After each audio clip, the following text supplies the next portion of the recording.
আজকে আল্লাহ সুবহানাহু ওয়া তাআলা আমাদেরকে যে অবস্থানে রেখেছেন বা যেই পজিশনে রেখেছেন, এটা নিয়ে আমরা বেশিরভাগ মানুষ আজকে সন্তুষ্ট না, আল্লাহর প্রতি সন্তুষ্ট না।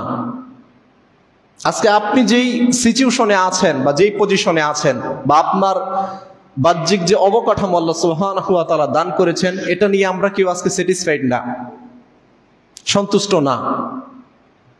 আপনি বলেন যে আমি সন্তুষ্ট, মুখে বলতেছেন আপনি সন্তুষ্ট, কিন্তু আল্লাহ যা দিয়েছেন এটার উপর আপনি আমি কেউ সন্তুষ্ট না।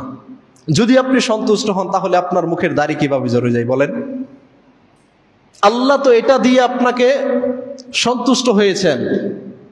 আচ্ছা, এই দাড়ি যারা কেটে ফেলে এরা কি আল্লাহর প্রতি আদৌ সন্তুষ্ট? আপনি বলেন তো। এই দাড়ি দিয়েছেন কে বলেন তো?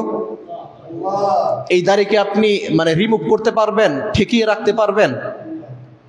যার দাড়ি উঠে গিয়েছে সে কি চাইলে এই দাড়িকে ঠেকিয়ে রাখতে পারবে? পারবে না। বা একজন মহিলা, সে কি তার মুখে দাড়ি গজাতে পারবে শত চেষ্টা করেও? তো আল্লাহ সুবহানাহু ওয়া তাআলা এটা দিয়েছেন, আল্লাহ প্রদত্ত বিষয়।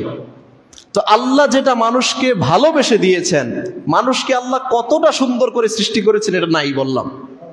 এই সৃষ্টিকুলের ভিতরে আল্লাহ সুবহানাহু ওয়া তাআলা মানুষকে কতটা সুন্দর আকৃতি অবকাঠামো দিয়ে সৃষ্টি করেছেন এটা নাই বললাম।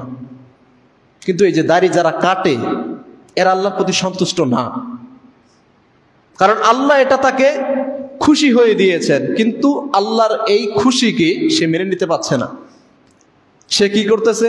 নিজের যে চাওয়া পাওয়া, নিজেকে আরো সুন্দর করার জন্য সে দাড়িটাকে কর্তন করতেছে, কেটে ফেলতেছে। তার মানে আল্লাহ যেটা দিয়েছেন এটা নিয়ে সে সন্তুষ্ট না। আল্লাহর বিষয়টাকে সে গ্রহণ করতে পারেনি, তার কাছে অ্যাকসেপ্ট হয়নি।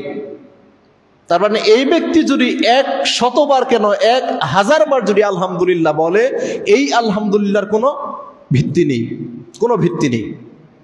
বরঞ্চ যে ব্যক্তি আল্লাহর দেয়া প্রত্যেকটা সিদ্ধান্তকে মনে প্রাণে গ্রহণ করে নিয়েছে, আল্লাহর দেয়া প্রত্যেকটা বিষয়বস্তুগুলোকে মনে প্রাণে গ্রহণ করে নিয়েছে, এই ব্যক্তি যদি একবার আলহামদুলিল্লাহ বলে, তার এই একবার আলহামদুলিল্লাহ বলাই আল্লাহর দরবারে কবুল হবে।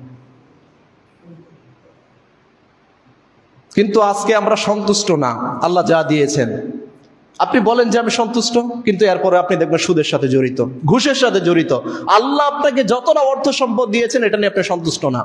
আল্লাহ বলেছেন যে ইয়ামহাকুল্লাহুর রিবা ওয়া ইউরবিস সাদাকাত, আমি ব্যবসাকে হালাল করে দিয়েছি কিন্তু সুদকে হারাম করে নিয়েছি, সুদকে হারাম করে দিয়েছি, কিন্তু আপনি সুদের সাথে সম্পৃক্ত। তার মানে আল্লাহ যে হালাল বিষয়বস্তু করেছেন এটা আপনি মেনে নিতে পারছেন না। ওই যে হারাম যেটা নিষেধ করেছে সেটাই আপনি গ্রহণ করে নিয়েছেন, সেটাকেই গ্রহণ করে নিয়েছেন। তাহলে আপনার এই আলহামদুলিল্লাহ বলা না বলা একই কথা, একই কথা। বা এটা আপনার অন্তরের আলহামদুলিল্লাহ হতে পারে না, অন্তরের যে শুকরিয়া কৃতজ্ঞতা এটা হতে পারে না।